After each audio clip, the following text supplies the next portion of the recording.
I'm not here to try to convince you to save 10% of your income and try to earn 10% in a stock market that you don't control and then wait for 30 years so that one day, someday you can retire. I want you to retire from the things that you hate doing now so that you can do things that you're really impactful with and that you can earn a lot more money, because the third way to live your means is to expand your means.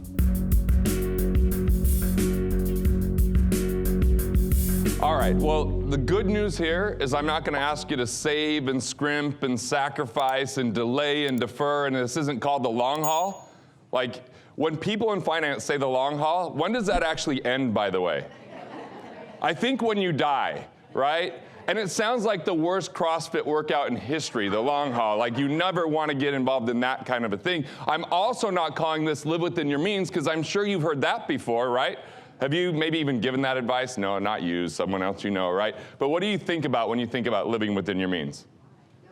No fun, right? Cut back, right? Sacrifice. See, budgeting sucks primarily because budgeting creates a scarcity mindset. It's about reductionist thinking, and no one shrinks their way to wealth. That's the bottom line. No one shrinks their way to wealth. Wealth is, oh, yeah, you can clap. Yeah, unexpected but appreciated, thank you. And if you laugh at my jokes, it's just going to encourage me to keep joking around. But the good news, I'm still going to make sure I give you actionable items you can put on the ground within 24 hours to keep more of your money. So this isn't about you saving for the rainy day or for the future. This is about immediately finding cash for your business so you can make a bigger impact, because living within your means, there's 3 ways to do it. The first way is to budget, and if you're a train wreck, you probably should do that. But the other 2 ways are a lot more fun, and they're a lot more impactful. The second way is to be more efficient. And what I mean by efficient, it comes with 4 I's, all right? Efficiency, the first I is the IRS. 93% of business owners overpay on their taxes. 93%. So I think you should tip like wait staff and maybe your Lyft drivers, but not the government. See, I know you love everything that's going on there right now and feel like they're using the money very effectively, but you can instead keep it and use it how you want, all right? So I'm going to give you a framework of the 2 tax traps to avoid and the 3 things to do to be more successful, and I'm going to have you actually write down some of the tax savings today so that you can immediately start doing it, because if you haven't done some of this, you could do it before the end of the year and keep a lot more money. I'll give you the strategy. There was one strategy that saved Pete $67,000. I actually was with him on Friday night. I had my own 3-day workshop going on, and even though I just finished presenting, I drove up and hung out with him because he's in Park City, Utah, and he said, you know what, you're going to, I love these people, just go ahead and share my story. Usually it's highly confidential. We can't share these kind of things.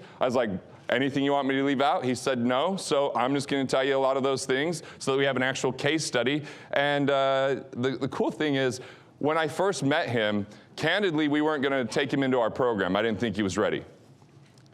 But now, I would have been embarrassed if I hadn't, because he's just absolutely crushing it. Because a lot of it was, we found the money for him to make the transition from the corporate world into his own business. And second, when he had economic independence, which economic independence is defined this way: when you have enough recurring revenue. And I use the word recurring revenue, not passive income, because passive income is a misnomer. There's nothing in life that's completely passive. If you're passive in your business, how does your business go? I tried it once in my marriage. Didn't work out for that day. You know? Just gonna be really passive about it, babe. She's like, I will kick your ass. And I was like, she's fierce. She's fierce. So, yeah. So I'm talking recurring revenue. Money that comes in, whether you show up to do something the next day, is recurring revenue. That means you still have to monitor it, to maintain it, and it does require stewardship or management. So manage, maintain, and monitor so it continues to come in, but it doesn't mean that it takes day by day or even week by week. Sometimes it's maybe month by month. When that recurring revenue is great enough from 2 factors. Number 1, your investments, and number 2, your entrepreneurial income. And what I mean by entrepreneurial income is when you're not operating as a technician, but instead when you have a team that can do things and the money still comes in. And look, I spent 2 months in Italy this summer. They did a workshop without me. Money came in while I was sipping on Aperol spritzers, swimming in a pool, and having 4-hour dinners, and eating, by the way, whatever I wanted in Italy, because somehow you don't gain weight when you eat pizza in Italy, so I just took advantage of that on a daily basis. And gelato, too. Gelato is really good. If you're ever over there, I highly recommend it. But when that money can come in with you just doing minimal maintenance, which I did 5 half days of calls over the 2 months. One of those half days is how I ended up on this stage. That was one of my few calls that I did, and I'm excited to be here with you today. But recurring revenue is that money that still shows up when there's other people supporting your vision and what you're up to, right? So when enough of that comes in to cover your lifestyle expenses, you're economically independent. That is fundamentally different than financially free. Financial freedom is when money's no longer the primary reason or excuse why you do or don't do something. Financial freedom is a state of mind. Economic independence is a state of having. A state of mind where money's no longer the primary reason or excuse. It's still a consideration, but not the primary consideration. That's financial freedom. When you get to work because it's a choice. When you do the things that you want because you have that opportunity, because you're not worried about, are you going to be okay financially? See, that's when you can swing for the fences in your business and represent your clients at the highest level when you're economically independent. And I'm not here to try to convince you to save 10% of your income and try to earn 10% in a stock market that you don't control and then wait for 30 years so that one day, someday you can retire. I want you to retire from the things that you hate doing now so that you can do things that you're really impactful with and that you can earn a lot more money, because the third way to live your means is to expand your means. That's the game changer right there. Thank you. You're welcome. Yes. Small applause, but I'll still take that even. It's fine. It's fine. Don't mean to pander. So the first I is the IRS. We're going to get that money back for you, so it helps you towards economic independence. The second I is interest. The second I is interest. If you have more than one loan, you have an 80% chance you're overpaying your interest because of 4 C's. The first C is not having the right credit score. The right credit score is 780 or above. I always tell my wife has an 800 some score, and she brags about it, and I'm like, it doesn't matter, 780, 800. Who's comparing? And she's like, you're the financial guy, and I have a better credit score than you. Because women are more responsible people than men, right? So I get it. I understand. Plus, when they see me, they have a discount because of my hair. I actually shaved a few of my credit points when they saw it, you know? But that's all right, because my wife likes it. So the thing is, the first C is credit. The second C is collateral. So if you had a paid-off car, for example, but then you had a credit card, if you refinance that car, which, yes, you can refinance a car. Most people know you can refinance a home, but don't think about it with a car. You might be able to get a 1.9% or 2.9% loan, and then maybe pay off a 6% loan.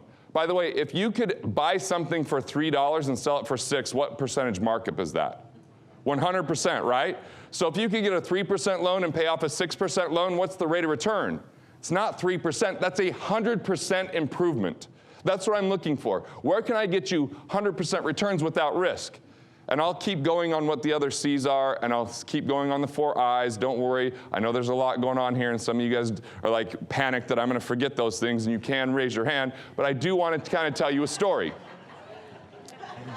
See, I know. So I started in financial services in 1998. The reason that happened is when I was 15, I started my first business. I spent a lot of time naming that business. It was called Garrett Gunderson's Car Care. And I detailed cars. And by the way, I became a speaker pretty quick because I made $600 net income. And then I went and spoke at the Rural Young Entrepreneur for the SIFE organization, which was the Students in Free Enterprise. And in a small talk, I made $500. And my business only made $600, and I thought I could continue scrubbing tar and bugs, or I could go and teach people things. That sounds like a much better deal. But the next year, I actually won for the state of Utah for 30 and under, and it came with $5,000. So coming from a small coal mining town, I was actually on the plane flying here last night watching the show John Oliver, and Mike Marasco that I went to school with was on John Oliver because I watched something on coal, because I'm a coal miner's son. My grandfathers were coal miners. As a matter of fact, my great-grandfather was a coal miner. because he lived in Italy 90 years ago, had a fishing business, and the mob started to come in and tax him in Sicily. So he left his family for 7 freaking years. Don't mind me, just taking a little step there. For 7 years, he didn't see his wife, and she was pregnant, so he saw his daughter at 7 years old for the first time because he didn't have the financial means and wanted to create a better life. That'll be important. I'm going to bring that back around to exactly why I'm here today and why I do what I do. But when I got this $5,000, I wanted to invest it because I wanted to get out of the small, crappy coal mining town. And I guess I'm admitting that I was a bit nerdy at that point, right? Because what kid at 16 or 17 goes, I've got this money, I want to invest it. But see, the problem with trying to invest when you're 16 or 17 is that my mom's money management method came from Italy. It was called Folgers coffee cans, and you put the cash in it in the cellar. And so when I said, hey, I want to invest, she's like, no, I'm not going to sign off as your custodian. So when I finally turned 18 and I had this money, I bought the very first thing that someone called an investment, which they told me it was going to earn 18% for the next 40 years, and off a mere $70 a month, I was going to be a multimillionaire. Who thinks that that is actually going to work out, by the way? Fortunately, I was in Professor Kim Kraft's class. Just saw him. I spoke at my university last year, and he still remembered me because I asked him so many questions. I did this thesis on econometrics, once again showing that I'm a bit of a nerd, and found out that not only did it have a 0% chance of doing that, it had a 98.7% chance of failing. So that's where curiosity got me. Fortunately, I'd only lost $210. That's an inexpensive tuition at that time. But that's when I started to go out and ask the people that I knew that were wealthiest what to do with money. The problem with that is sometimes people are wealthy not because they're good at managing money, they're just good at making money. And you're not necessarily wealthy if you make a lot of money, if you spend more than what you make. Like, I've had people in my workshops that everybody's so excited about because they're doing $100 million of revenue. Then when I talk to them on the break, I'm like, so tell me about your business growth. They're like, we've grown so much. $40 million of revenue over the last 3 years. I'm like, how much more did you take home? They're like, well, I didn't actually take any more home. So you've increased your revenue through complexity, through hiring, through chaos. Is your life better or worse? Actually, it's a lot worse because we're having problems, customers aren't as happy, all this kind of stuff. So I don't want people to get caught up with the seduction and sexiness of revenue alone. Yes, we want to have that. It's not just what you make, it's what you keep. I'm here to immediately improve your bottom line without having to work harder. I want it through intelligence and information, and I'm telling the story about when I went out and went to invest some money, because what I figured out in the first 2 years is there's something called luck in the world of finance, and there's something called skill, and sometimes people can't differentiate between the two. And I was seen, because it was a small community, as financial Einstein. This crowd probably remembers Doogie Howser. That's what they said. You're like the Doogie Howser of finance. And I was in 98 and 99, because everyone that put money in the market went up. So I had them cash in their Folgers coffee cans into these, or their double E bonds, and they thought I was genius until the year 2000 came. And when you think about it, I was 19 years old, so most of my clients were like mom and dad, grandma and grandpa, uncles and aunts. So all of a sudden, the year 2000, when the market went down, family reunions became even more awkward than before. Because now they're like, oh, it's a nice car you've got there. Wonder how you bought that, So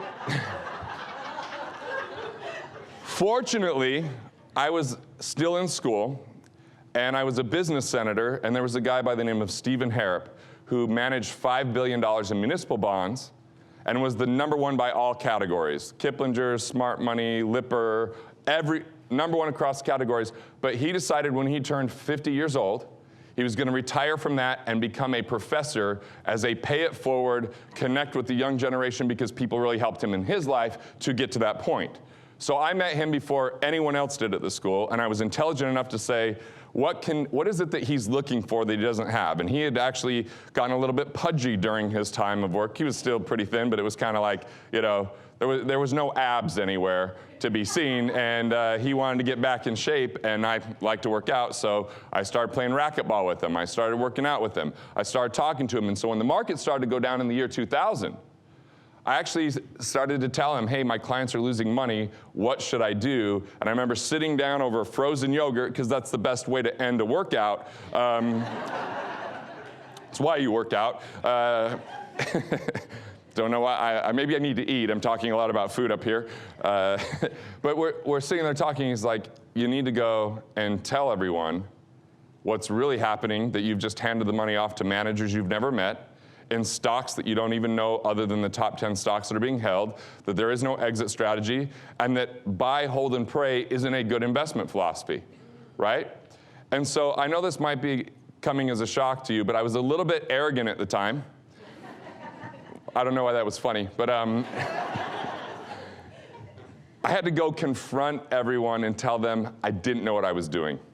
And it was a transformative moment of my life, because all but one got completely out of the market by May of 2000. If you remember that time, we had a downturn in 2001 and 2002, so there were 3 negative years, and they only had to participate in 2.5 of those 3 negative years, all but one, which was my buddy who's a dentist now, but he was my roommate. I had a rental that I rented out to him, and I used to get the Wall Street Journal as an 18-year-old, admitting once again that I'm a nerd.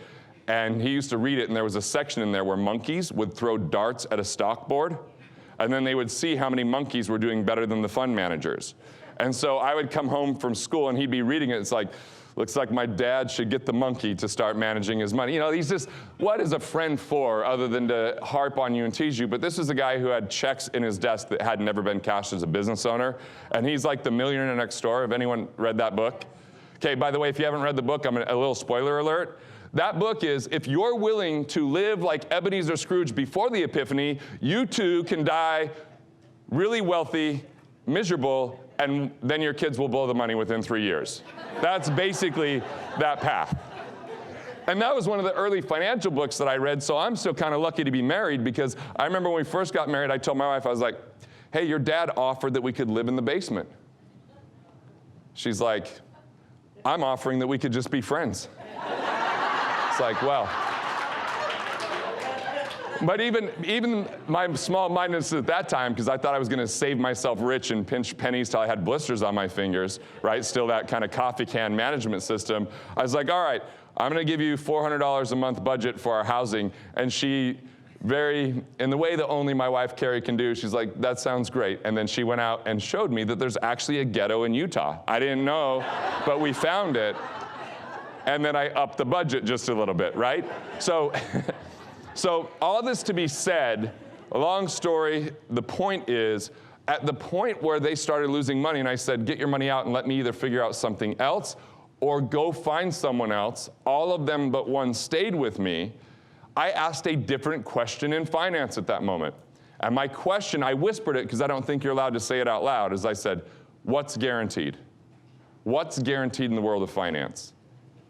And that's what drove me to these 4 I's that we're about to cover. And I went on a 2-year, 2-month, every single month, flying somewhere, interviewing the best financial minds that I could, going to the best financial events I could, because I was on a full scholarship in college. And at that point, college wasn't teaching me anything practical about personal finance anymore. Actually, corporate finance taught me the most, right? Actually, my time with Steve Harrop, who actually became a client before I graduated and is still a client to this day, which is still kind of cool when you have a mentor and then we named a classroom after him, and like he's now kind of finished with the teaching thing, but like it's just really cool to have those kind of influences early on, especially considering my influences at the time that I was graduating college. When I went to graduate, I had the 6 worst months of my life, and here's why. My grandfather is my hero. Like, this is the guy I'm most close to in the world. And even though he's a coal miner, he was the only person I knew that was an entrepreneur or entrepreneurial, okay? So he lived in this town called East Carbon, Utah. By a show of hands, look out there, see how many people have heard of this tiny town. We've got 1. East Carbon, I think 1,000 people live there right now. It's that small. And he was a TV repairman, and he sold Zenith TVs. Do you remember Zenith TVs? Like furniture. Like, you gotta be tough, right? If you're even gonna move those suckers. And I remember he would like get homemade tortillas from clients, and he was getting awards in the community because he was a business owner on the side. Plus, very Italian of him, he played the accordion. And they went out and they played at all these weddings and everything. So I was fascinated by the relationships and the gratitude. And my dad, who's a coal miner, I never got to see that side of him because I've never stepped foot in a coal mine. and he's not getting community awards, and he didn't love what he was doing. But my grandfather, anytime we talked, we didn't talk about the coal mines, we talked about the gig that he did. We talked about the clients that were getting a TV, and as a 5-year-old, I would get in his red van, and I would go to the TV calls with him, and he'd be repairing, and he'd say, don't touch here, but what do you think a 5-year-old with my curiosity would do? I would get shocked by the TVs, right? But he was my very first client, and that was just because it was a token of, hey, this is my grandson. But let me just kind of fast forward with that. He was my first actual client that really wanted the services too. Because when his family, he had 2 older sisters, managed money, the way they did it is they all put it in the oldest sister's name who never got married. And then she got really sick, and when she was in the hospital and was going to go to nursing care, they thought it was going to deplete the $550,000 that this family had saved up over basically 45, 50 years, right? And I actually, through research and reading books, figured out how to protect that money. 2/3 of it, at least, was 100% protected through paper trail, and 1/3, I still made a good case if she went there, because normally there's a 3-year look back. But at the same time, you know what my grandfather said to me when I was done with it? When are you going to get a real job? Because that's when they left Italy, because they had a business and it didn't work out, there was so much scarcity. And so I just admire that so many of you are taking this leap from being corporate and going entrepreneurial. And I've seen it work so many times, and I've seen how scary it is, because I had a hard time going against my hero and my grandfather. But guess what? Steve Harrop was actually one of my first clients. It was a 6-figure income to me just on what I did for him, because he was so wealthy. And I showed my grandfather that transaction 6 months out of college. And it was more than he had ever made in a single year. And I didn't show it to brag, I showed it to let him know it'll be okay. And there wasn't a day for the rest of his life that he didn't grab my arm, that he didn't hug me, that he didn't get tears in his eyes, because I made that leap, because he knew it would change our family's financial future and our destiny forever. And the reason he didn't encourage me before is he didn't want to go back to what happened in Italy, where there wasn't enough to feed the family and not see the kids for 7 years, right? So, now that we have the framework of why I asked the question, the guarantees, that's where we went into the IRS. That's guaranteed. If you save money from the IRS, we're talking black and white strategies, nothing offshore, nothing that gets in trouble. We've been doing this forever. Nobody's ever gone through an audit and owed more cash. Okay, one time I forgot to tell someone to pay state tax, so they owed like $2,000 more. I covered it because I was the jackass that forgot. But there's nothing out that I'm going to share with you that's in the gray area. This is black and white. This is things you can do. The second I was interest. We said the first C was credit. The second C was collateral. The third C is the right cash flow reporting. If you don't have the right cash flow reporting, then you're not going to get the best interest rates. And the fourth is the right connections. So we've had people that go in and we teach them something called a streamline refinance, where if you have equity, you've always paid on time, and you have the 4 C's handled, that you can actually, without doing a full refinance, maybe pay a $200 partial appraisal fee, or maybe sign 3 documents rather than 30 on the closing, get a lower payment with the same institution. That happens about 1/3 of the time, right? Or you could restructure loans, or you can learn which loans, like an installment loan, is infinitely better for you than a credit loan, like an open line. So when it comes to interest, we've invented a process called cash flow optimization back in 2005. I would like to take credit for inventing it, but it was actually a rocket scientist named Dale Clark who went through our program, and in 362 days, he got economically independent with less than $100,000 net worth. Now, that wasn't easy, because he did eat peanut butter and Miracle Whip sandwiches to get there, and I'm just not willing to do that, Like, does that ever make sense to put Miracle Whip on peanut butter? Like, I would take the 3-year route, if that's what it took. Cool, we'll just because we always say it's 3 to 7 years to economic independence, not 30 years. There's no scrimping, there's no cutting back, and we abide by what Benjamin Franklin said: wealth isn't just the man that has it, it's the man that lives it, right? So I want you to enjoy life along the way, because you're your greatest asset. Your ability to produce income through value creation is what makes you the most money, and if your entire life is the energy of what you cut out, you miss out on what you can create. Right? So instead of reduction, we're focused on production. So on the cash flow optimization process, he figured out how we could put $2,484 per month into people's lives if they did between $250,000 and $500,000 of revenue. If they did between $500,000 and $1 million, it was $4,117. And this isn't like cutting out or cutting back. It's simply finding the holes and finding the leaks. The third I is insurance. Most people have improper structure, duplicate coverages. So easy example. If you don't have an umbrella policy, you're probably paying too much on insurance. So you have car insurance, homeowner's insurance, an umbrella policy sits on top of both of them, which allows you to get a minimum on your car and home for liability, and the umbrella, if you have more than one car or more than one home, covers all of them. So we've had people like Glenda from Texas, she just raised her deductibles because don't have a deductible that you're not gonna use. $100 deductible, would you make it a $300 claim? I wouldn't. So raise it up and use those dollars for more important protection, or get that umbrella policy. Then the umbrella policy means you can spend less on your car and home, and an umbrella might be like $200 a year for $1 million. So she saved $1,000 by raising deductibles and staying with the same company because she had two different companies. Then we used $305 to get the $1 million umbrella, so she had $900,000 more coverage and still walked away with about, close to $700 in her pocket.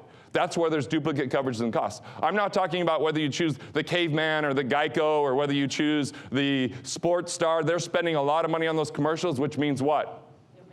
They're ridiculously profitable. So utilize them, don't be used by them. Here's the statement to write down that's so simple, and it'll forever transform how you look at insurance. Insure the catastrophic, never the inconsequential.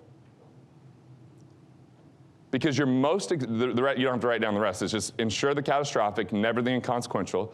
Because when you look at this, when you look at it, the most expensive dollar you pay for insurance is the first dollar. The least expensive dollar of insurance you pay for is the last dollar. So put companies worth billions of dollars on the hook for lots of money, not small amounts of money. And then what happens is, when you have a financial surprise sometime in the future, it's not going to derail or destroy you because you've transferred that risk. And I feel that at least 90% of the financial disasters that people face could have been prevented with proper planning. There are some that I don't care how much you plan, it's going to happen, but if we can stack the odds in your favor that 90% of the time it doesn't harm you, that's what matters, right? So use insurance for what it's intended for. So we have IRS, we have interest, we have insurance, and the last I is investments. There's a couple factors with investments. One factor is there's a lot of unnecessary fees, hidden commissions, and it creates massive drag on people's finances. And the thing is, because it sounds like a small percentage, we discount it. So let's have an example. If you had $100,000 and you could actually earn 10% for 30 years, because isn't that what we hear, that the stock market's averaged 10% since 2000 BC? Or something, yeah, at least, yeah, those days were always gone. It actually never existed, because averages are a lie.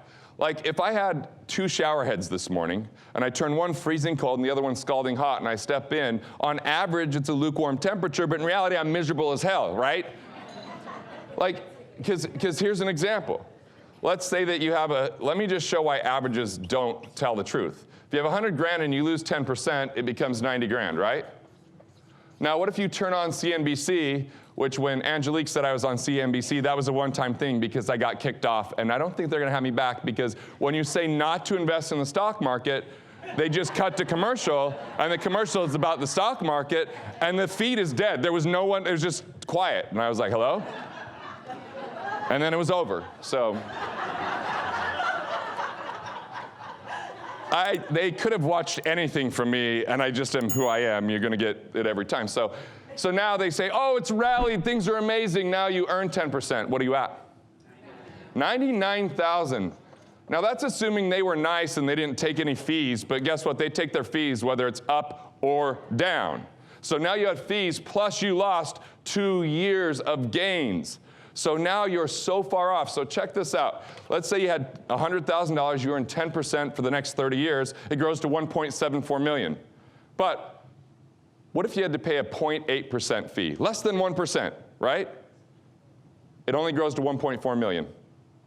Because it's exponential. Compound interest also has a correlating compounded cost. I mean, I remember in school they would teach about compound interest. Like, if you had a penny and you doubled it every day, how soon you'd have more money than the entire world has combined. I'm like, but if you took the taxes out, it would take forever for that to actually start doing something. That's why we look at efficiency first. So on the investment side, we want to find out, is there any headwind? Is there any drag? But here's the biggest mistake in the world of investing, is not protecting the downside. Far too many people participate in the downside because rookie investors always stay invested.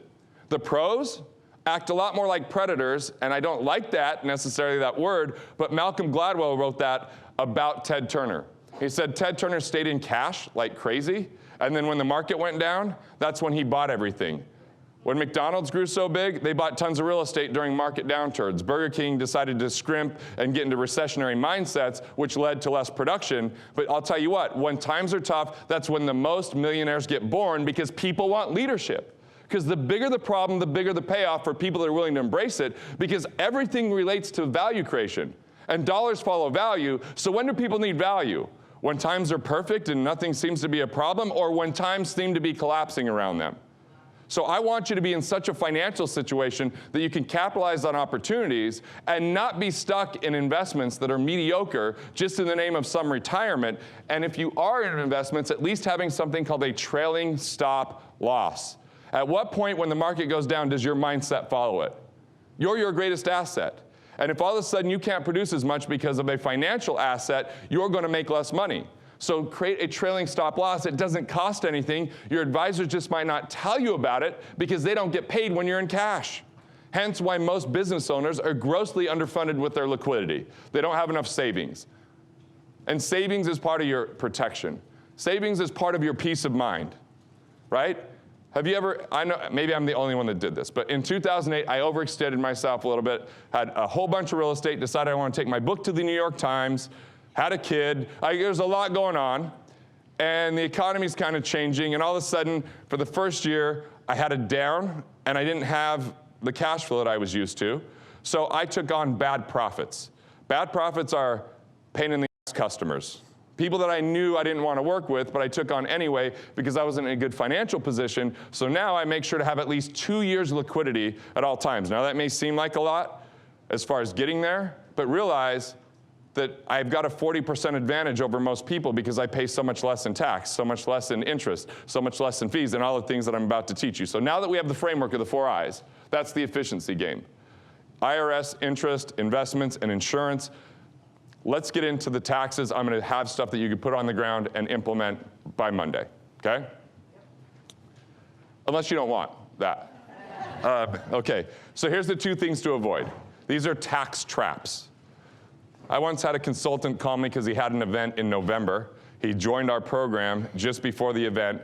The event was wildly successful. He did $500,000 of revenue at it. And then when he told his accountant about it, he goes, oh, well, I wasn't counting on that, so congratulations for the good year. By the way, when you hear an accountant say congratulations, that's the most skeptical congratulations of your life. Congratulations, great year. By the way, you owe an extra $252,000 of tax. So this guy, Gary, calls me, he's like, what do I do? Like, what do I buy? That was his first kind of inclination is, what do I buy? And I said, let's say that you didn't have this tax issue. What would you buy otherwise? And he said, nothing. I said, then we're not going to buy it because don't let the tax tail wag the dog. Don't spend $1 to save 40 cents. That doesn't make sense. So what we did instead, as I said, when do you actually render the services? He says, well, they'll start in January and they'll be each month throughout next year. I'm like, great. Let's move to accrual-based accounting, which means that we'll pay taxes on it next year. That buys us 13 months before we have to have all the strategy done, and it buys us even more time, like 17 months before you actually have to write the check. So he was really excited about that. So don't let the tax tail wag the dog, right? There's other things you can do. The second thing is, deferring tax doesn't mean saving tax. The US right now has a $20 trillion debt, and there's so many people that think they're saving tax when they put money in a retirement plan. And I'll tell you how to get money out of your retirement plan without taxes to support your business and everything you're up to, if you want that too. So let's just say you put $10,000 in a retirement plan. This could be a simple, a SEP, a 401k, a 403b, a 457, an RSP, whatever letters and numbers are out there. It's all pretty much the same thing, right? You put $10,000 in and you get the statement and it looks like you have $10,000. But guess what? You don't. Because if you want to take it out before 59 and a half, you actually only have $5,000 because you owe $4,000 in tax, Plus, you owe a $1,000 penalty. Hell, I went to Catholic school. You know what penalty meant in Catholic school? Yeah. I don't like that word. Scary word, but it isn't that bad of a penalty. Imagine if I was willing to give you a loan right now, and I only charge you 10% the first year and never charged you interest on it again. Who thinks that might be a decent business loan, right? So they just are trying to prevent you from using your own capital. But, so really all you have got in here is $5,000. Well, in 1913, they came out with this little thing called the U.S. Revenue Act. It was going to be a really temporary thing. And now the top bracket's 39.6%, which that might sound high, but you got to realize the top bracket since 1913 averaged out is 61.7%. So what happens if you defer this tax into the future and it's a higher tax rate? If you want to be in a lower tax rate in the future, ask yourself how that's going to be. A, who's here because they want less money in the future? Show of hands, right? B, if your kids still live at home when you're in your 70s, you either got a really late start or you can't write them off anymore, right? So, or if you sell your business, you lose that tax haven. So to be in a lower tax bracket, inflation alone doesn't really allow that to happen, because think about it. 30 years ago, $1,000 meant a lot different amount of money than $1,000 today. So as you have more money, it's not like they go, because of inflation, we're going to lower the tax rates. No, you actually have to earn more because of inflation to spend the same amount of money. And taxes actually start to hit that even harder. So those are the two things to avoid. Don't just defer. And if you know, there are strategies around this, because I remember at 70 and a half when I told my grandma, I said, hey, you have to start taking money out of your retirement plan. That was the first time I heard her say the F word. Not the last, mind you. Like her committee, I think, in her head that used to filter that just passed out. You know? And now it's pretty entertaining. And she lives in Colorado, and I'm about to do a stand-up comedy gig in Colorado where she's 50% of the material. And she's so excited because she always wants me to tell inappropriate jokes at inappropriate times, you know? And that's actually an appropriate time to do those things. So here's the three-part framework that is actually going to put money in your pocket. Now you know what to avoid. The first one is, it sounds simplistic, might be the hardest thing to do. The other two are just going to be even more immediate. The first one is, we've got a few parts. Part A is you've got to be proactive with your taxes, meaning every quarter you're talking to your tax team. I said tax team, that's the part B. You want to have at least some type of bookkeeping so that you have the data, because if you're giving it to them between January and April, that's a brain dead season for them. You want to have next year's strategy starting to figure out today. This year's strategy should have been figured out last year, right? Most people are a year behind, which is really like 2 years behind. I want you to get ahead. Now, a CPA is worth their weight in gold if they're good. It's hard to find the right one sometimes because it's different if you're a business owner than if you're an employee. It's different if you're in a certain type of business. And then if you get to the point where you're making multiple millions, you want a tax attorney. My tax attorney gave me some of the cool strategies. For example, I built a building years ago, and when he walked in, he's like, man, a lot of white space on these walls. Do you think you might put some pictures on it? I was like, yeah. He goes, by the way, I have an art dealer I can connect you with, and you can buy a collection from them, and if you promise not to sell it on the open market, they'll give you a deep discount. So I bought $2.2 million worth of art for 300 grand. But guess what happens after you've owned art for 3 years? You get to appraise it and donate it. So for every dollar that I spent on art that was on my walls, the government gave me back $2 when I gave it to museums and colleges. Kind of cool strategy, right? So I have now donated all the art my wife will allow, because now we have art at the house that I'm like, by the way, everything on the wall is worth $3,000 in our pocket, just so you know. She's like, it's worth more than that aesthetically in the house. So we have some nice art in the house, and I maybe will buy some more, but you know, it's kind of just depends on what you want to do. The other thing that my attorney showed me was that if you're in a state with state tax, but you're in a business where your clients are all over, and like I sell books and those kind of things, anytime someone outside of my state buys something from me, I can run it through Wyoming through what's called a WING, W-I-N-G. It's a grantor defective income trust. I don't have to pay state tax on that. So that saves me about $50,000 a year, thanks to my tax attorney.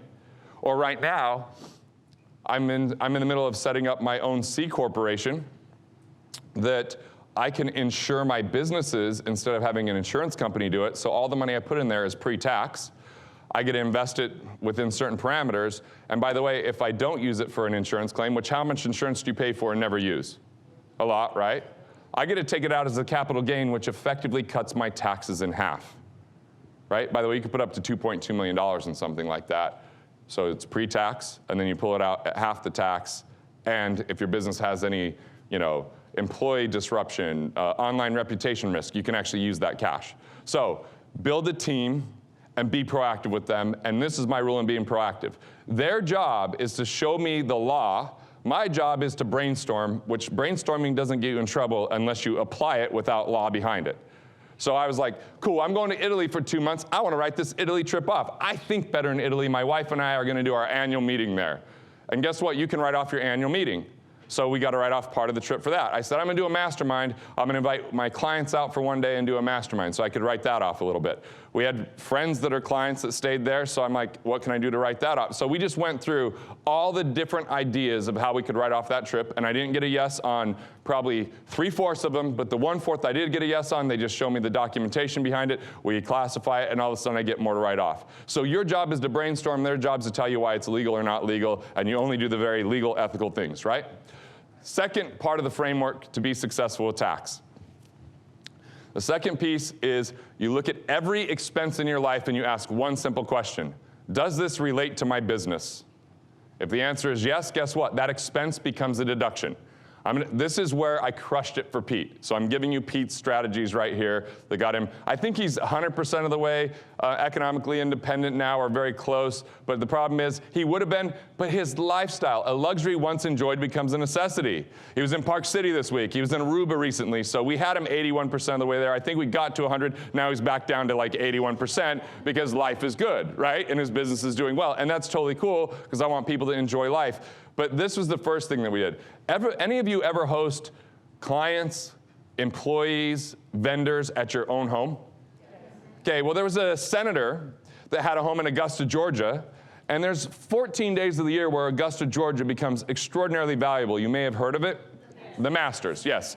So he wanted to be able to rent his place out during that time for like 5 times what it would normally get rented out for, but he didn't want to pay tax, so now we have the Augusta Rule. You can rent your home out to your business 14 days a year, write that off for the business, and you don't have to pay tax personally. The days I like to rent out are in Utah, there's the outdoor recreation show. Yep, you can rent it for 3 times as much because you just pull up the Airbnbs or you go to a conference center, ask how much it is, everything's more expensive and it's sold out. Or we had some clients in Cleveland during the Republican National Convention, so they charged 3 times more for the time they hosted a dinner. As a matter of fact, Aaron in the back of the room with the beard and the very strong lad that obviously does too much CrossFit, he came about working with us because he came to one of those dinners where I had hosted some clients and some of our team. But at the same day, we got this huge piece of furniture dropped off, and the movers were like, we can't get that up the stairs, thank you. So it was just in the middle of our house for the function. I said, dude, need some functional fitness, will you come move this? I'll let you stay for dinner. He's like, I love your team, I love your clients, I'd love to work with you. So hell, you get all these extra bonus features while you're writing stuff off, right? So the Augusta Rule is a big deal. That was about $75,000 of savings for Pete. Every year, because he's hosting stuff at the Broadmoor, then he'll just bring his inner circle over to his house, have a little dinner, and all of a sudden you get to write that off. The other thing is, if you have kids that are 18 and under, you can pay them $6,300. Now you have to have a reason to pay them, not that they mowed the lawn, that doesn't really do a whole lot. But there's a $2,500 modeling fee if they show up in your office or on your website. That's union standard. You know, I'm paying my kids $1,000 a month now because I'm writing a children's book, so the 9-year-old's helping me with that. He's my research. The 12-year-old started an e-commerce business because we have so many people in e-commerce that I'm like, I need to know everything about it and see what it's like and go through it. So I'm going through that with him to help him start his first business. So I'm paying them, and I get to write that off. No taxes at $6,300. Their tax rate above that, which is 10%, that's a pretty cool way to turn an expense and turn it into a deduction. So you just have to document. That's the key with this, documentation.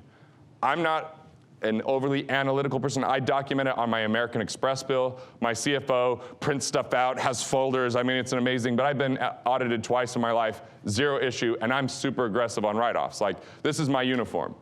Because when I'm not on stage, I've adopted the yoga lifestyle. I don't do yoga, but I wear yoga clothes.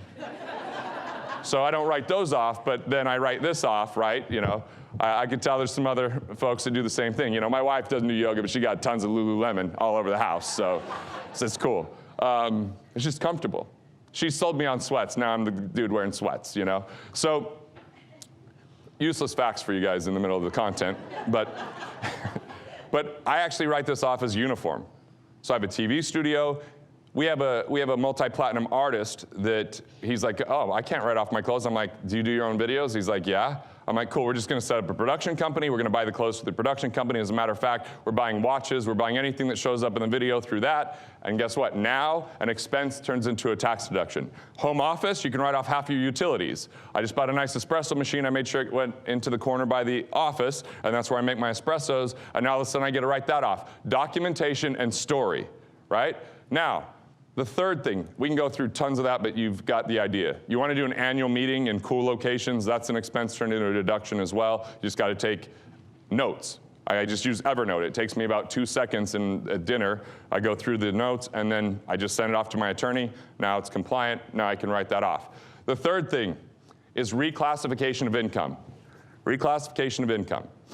So reclassifying income means we had this guy, Mike, who joined our program back in 2008. He lived in some place in Illinois I'd never heard of. There's no airport there. And he said he loved the program, but he wasn't gonna meet with our accountants. And I was like, why not?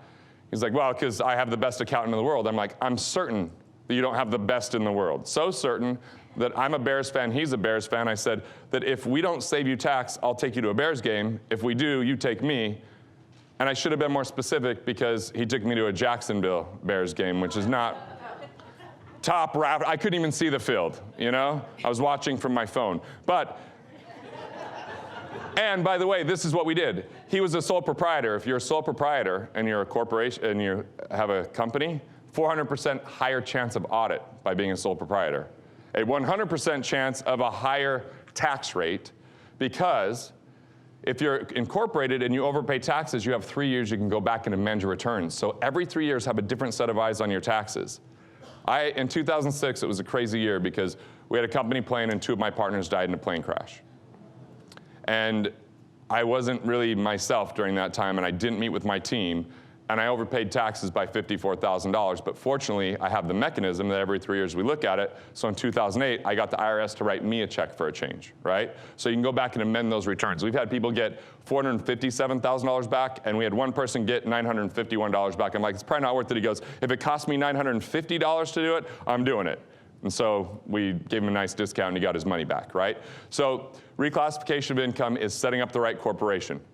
If you're in a partnership, an LLC is brilliant. If you're not, it might not be the most effective thing, because when you tax as a partnership, that's useful for you. When you don't, not as useful. If you're the only person in the business, an S-Corp's great, because you can differentiate your income by taking salary of what you would hire someone else to do your job and take everything else in distributions when you work on your business. And by the way, distributions, avoid the 15.3% self-employment tax. Even when that's capped out, you still save 3.2% on Medicare and Medicaid. Even when you get above $250,000, you save another 3.7% on the success tax that's added in there. So this is money in your pocket simply by taking your income differently. Anyone own a commercial building in the room?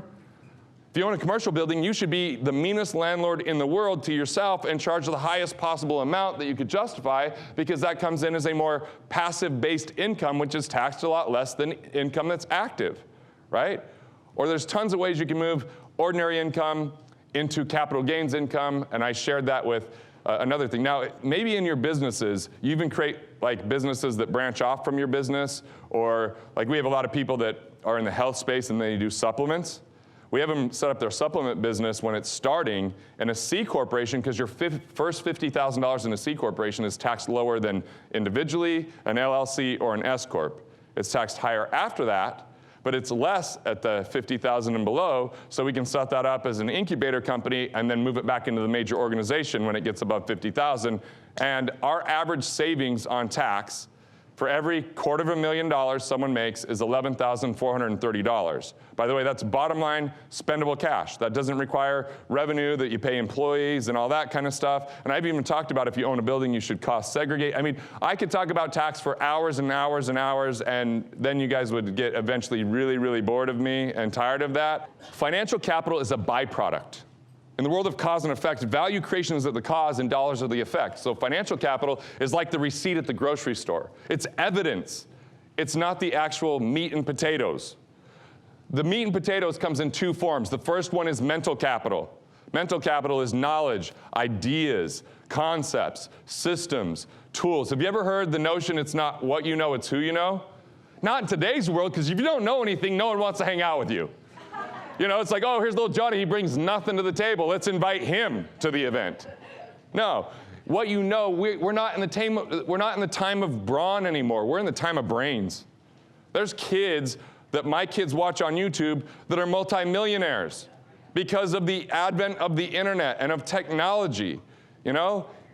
Yes, in the past it might be which family you were born into, and if you're part of the Lucky Sperm Club, then great, you're fine, you know? But now, there's so much more opportunity for everyone. It comes down to mental capital. What you know matters. And in the financial world, part of the reason I was able to go to Italy, part of the reason I'm now entrusted with kind of this family legacy for my family, isn't just because of not just because of I made the leap and did the business. That's why my grandfather was so worried, but because I actually went out and did what the Rockefellers did. The Rockefellers, they built a financial team. They're now 6 generations strong. 6 generations. They donated $50 million to charity so far this year, and they're on their 6th generation. The Vanderbilt family, though, had more money than the U.S. Treasury and destroyed it within 54 years of Cornelius's death. They didn't have the right mental capital. How was the money made? I don't want to screw my kids up into being entitled brats. I want to make sure that they can really appreciate where we've come from and what's possible, and it comes down to 3 families. One is the family office. If you know in your business how important a good team is. What about in your financial life? I see too much leaking and lost money because fractions of their team are missing, not communicating, or completely not coordinated. That is a huge part. The second family is family retreats. Treat your family like a business from a standpoint of you have meetings in your business, you research stuff in your business, you have symbols for your business like logos, you have taglines. What about having that for your family so you pass on traditions and rituals and also your philosophies, not just your money? Money with no philosophy is a surefire way to destruction. Right? And the third family is a family constitution. When the U.S. built the Constitution and we used to use it, it was super effective. So I actually have 52 pages of the most important book I wrote was my family constitution, which is our signpost for the next generation. So that's all mental capital. Because I want to make sure you have sustainable wealth, not a flash in the pan, not one client reliant, not if the economy's good. When you're economically independent, you have staying power. You're in a great place. So the second thing that creates financial capital, the first one is mental capital. The second is relationship capital. People, networks, Angelique, organizations, you know, mentors, like customers, people with a lot of information that never translate that through serving, through solving problems, and through delivering value, remain broke. They're smart people without a lot of money because it doesn't transfer and bless other people's lives. So relationship capital is key, and here's what I know. Where most of your wealth sits right now stagnant and it's never been tapped into is your relationship capital. Because people that attend things and invest in themselves typically are amazing contributors, but they totally suck at receiving. Like when someone says, what can I do for you? I'm good. That's good. Life's good. When someone asks me, I got 3 to 5 things I'm going to talk about because it's not just if they can help me, who do they know that can help me, right? So I'm actually going to test this equation out on you because I don't know what the mental capital is worth to you at this point. You don't even know because I've only spent about an hour with you. But I know that with me in your life, as your advocate for your finances, that relationship capital that I bring with the best attorneys, the best accountants, the best investment advisors, the best cash flow specialists, you might have parts of your team totally dialed in. We're going to say, awesome, keep them. But the pieces that are missing, I want to fill in that gap. Want to master your money? Want to figure out the things that you could do to improve your finances? Click here and check out more videos like this on Money Matters.